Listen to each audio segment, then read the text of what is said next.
GHPH ewadinshamo onye muye wo yesudim Asha for me bia akoba edeba GHP TV so afishia panso enko enfama yenyina na ensema nemede ebramu enam akuapem polo honam gidi se menka senwie no na dodo na eni age ede amane yie pam ensema yenim edefa polo ho ene se court ema no 90 days in prison ana dodo na eraho ede amane se akuapem polo na ne bay eno ene nsem bia na ebemu kana after say call circuit court ema omoma 90 days ewo ye prison no some science beto dwa and some science appeal omo case no ewo high court na so no ye bo ne nsam no etuguye na ebiemu nso no ono ankasa lawyer I friend lawyer Andrew science so de ne cases no foforo sign the call ye court of appeal de to omo nim say ye punishment amode ma akuapem polo no ya dia o deserve ne kwan so ano no na nka omo sre ebisa se committee Iskasem anasem comment fine edi ama akuapem polo ana na ewo ye court of appeal honom no na achesem penform ho etna asem no so hu say eye 90 days ayedem akuapem polo den camera kwan so den keno ano na so mo hwa akuapem polo be eja o single mother kwan ene be hwe akwalai edi ama akuapem polo so so mutimi gina so na mo check days no ene bibia na achesem mo define no edi ma akuapem polo I say die na wafiwa say metimi akese so pi say dear or you free like a bed way any and some abetodwa edefa akuapem polo ho na ye be call na akotene nsem na mekai na say Anas Boy Enterprise na SS majumedi we say ebramo sabane say interior decoration dia no fa Anas Boy for a number na bane say POP so ho dia enche say omodi mu pabren ankasa omodi POP fiber and the POP cement POP sling man ye feyi ankasa bane sikasem so dia me ha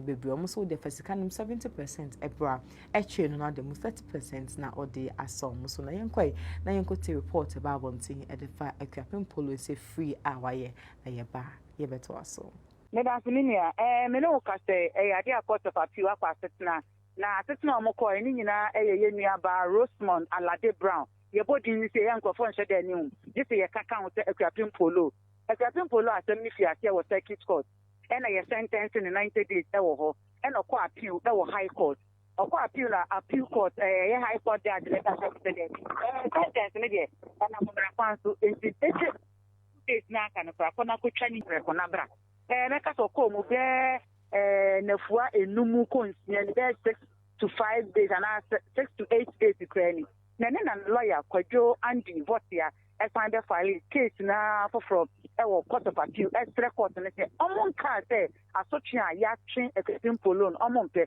nemum say e de ne kwafiase say onko cha 90 days no afiase ne de yestre e be ya anka sa asotwe no yemfa nye sika ye beka se fine na ontua eno enene emema kritina wa mako miensa etna say court of appeal Justice Anthony Kofi, Justice Eric Ban, and Justice Bright Mensa. Enipa miensen and etna se court of appeal. Ahima omo bobo nsem ne bobo ya. Ni omo kanyina ne say court na a sentence akuapem polo ne de pepepe. Emra no temofo na musu. Wanyi bia ntwim na wanfa bia nkan. Nemom se obeka se onkwasi ase nefua mako edu kono no omo consider say owo baketwa ne ba no ewo mfinhyianso enu achi oye single mother obi eni ho a obehwe akwala na ma no ebere woni ho ikura no etese obi etena fie no sa akwala nti say hwan na wo ho eni ti ne omo kan say sentence ayede ma akuapem polo no omo de yesika esi anamu na sika no say e na omo ka say ye ka charges me nsandi nyina ko ma akuapem polo ntia 12,000 Ghana cedi otuye wi say sika ni wi a onko ene ya ka che ne lawyer say omo modi an say opie ba ene pe afutu emu odin afutu ese ne fatapa ena on hwe so de be mana that social media say competition na omo yo say race na omo ko say den na omo ya on hwe say san ne ma no be posti o social media no onye bie moja enti me no kata de for the first time to be here akuapem polo ya setting is free kra onye pie ba prison there ora ho biem da obewura ho biem de na obi beka so hema na ye ono a no pe na akọ na we. All right, abusiafo nsam no eni akoti de abano na yeto aso biem no na kyese kwapem polo nso enuabe ma de nsam etodwa na okire mu se de SCD kyese omo de futuo na omo de bemo mu nuaba nse ne bia be sei ensan so ensi biem to we de mafa ne se kokobo na wonim na waye na so san koye biem dia na kyese todwo no wasan bro ma bre ewo ye ne nsam no eho ne be san so ko ne akoti ne biem na make how say Excelsior International School and American for the amount. So person would do bano our 3 months and above eco school dia Excelsior International School award ban Kumasi in this junction and American for mouse ebema oban fapem papa omo abotre so wo mafa no ho ada agency for mo number no na enroli bano ewo school honom na yenkwai na yenkotie ensem kwapem polo nua bema yi adi atuja Me ba cho ne fra say na o den potini kwapem polo Didn't take Kofi Mulan and Nia Ketua. Okay. Me ka de me so NP. Ene ye se Kwapem Polo on fa ni hundi. On Kofi on 12,000 Ghana cedis. News yo mo jene sen. I'm sir. So far this is the best news even though I'm kaka so they didn't Christmas because easy for over 2 or 3 years now. I have battled with this case, starting from the trial court, Accra Circuit Court. On 90 days jail term no in placement of a fine because all the counts no it said misdemeanor but all the 3 counts you can choose between custodial sentence and then a fine but the trial court which is specialized court for gender they chose the custodial sentence because they felt that she needed to go through that so that it can serve as a deterrent and as judge needs to others but the sentence was too harsh because not a first time offender. And the law also stated clearly, first time offender, only police near them, on quarter only police near money, the other.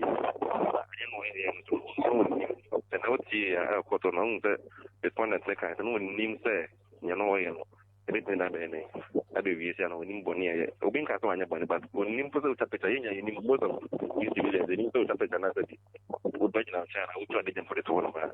It's not about court. I think I'm moving my use custodial center and I silent for you to High Court. And also back and forth. Justice will be also ruling by say also supported document from the trial court. So on court file in 90 days jail time and so. And also I need it because you want to say submissions no is not considering mitigating factors near the it's a filing an appeal. Because a man might find me a promise to the highest level, and if you more Supreme Court, Court of Appeal, and presiding judge, as well as after mine. So 12,000 Ghana cedis is equivalent to 1,000 penalty units. I told you, you cheer any prison near some, any abiding assembly. No, I hear my maybe one last question. Judge is here now. Eka say, Brofokata Omka says, Kwapem Polo answers from her foolish ways.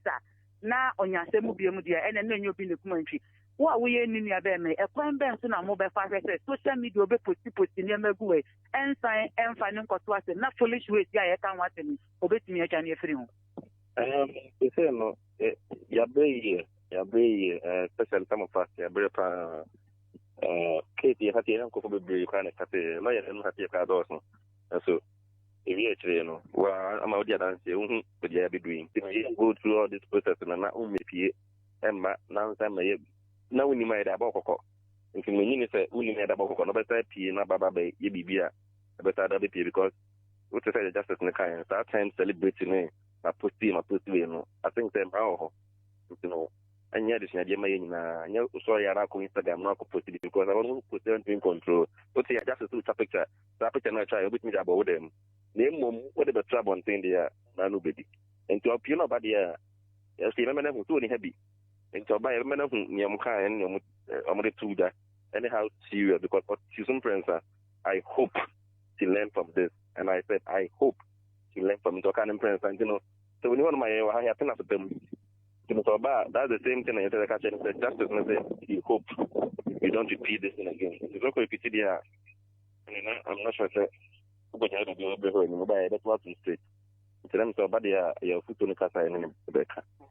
And I am aware, say, Uti, and no one in your bear manifesto mucho pie and waka. And you said, don't know another citizen a captain polo here by foot to extend a fatan on a lawyer Nina and a court Nabom Coca, no more tunifunti. Mahima, Mammy found here, na a Juma, and break. All right, so we say for now, just we say and in some free a captain polo camp, I just a medi abremo. Now, don't want answer some more can so many a GA at the Amapolo. Now, on modern coupon so I say be at me. I say at the American captain polo na handsome and I'm a day and common in so at the Ebesimidin and Abna Gold. Everybody knows Acrobato. And if you know Acrobato, it means you know M-Punch Homeopathic Clinic. As an international journalist and actor, my health is my priority. M-Punch Homeopathic Clinic is my pillar in terms of my health. Let's hear what others are saying about M-Punch Homeopathic Clinic. Sister, please, you, let him talk to you. Who will be careful M-Punch one?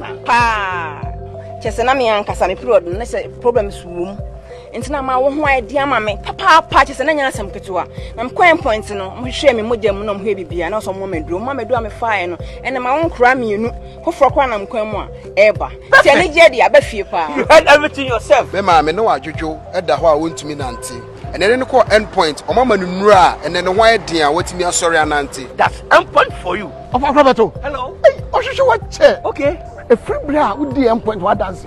I'm a choir no.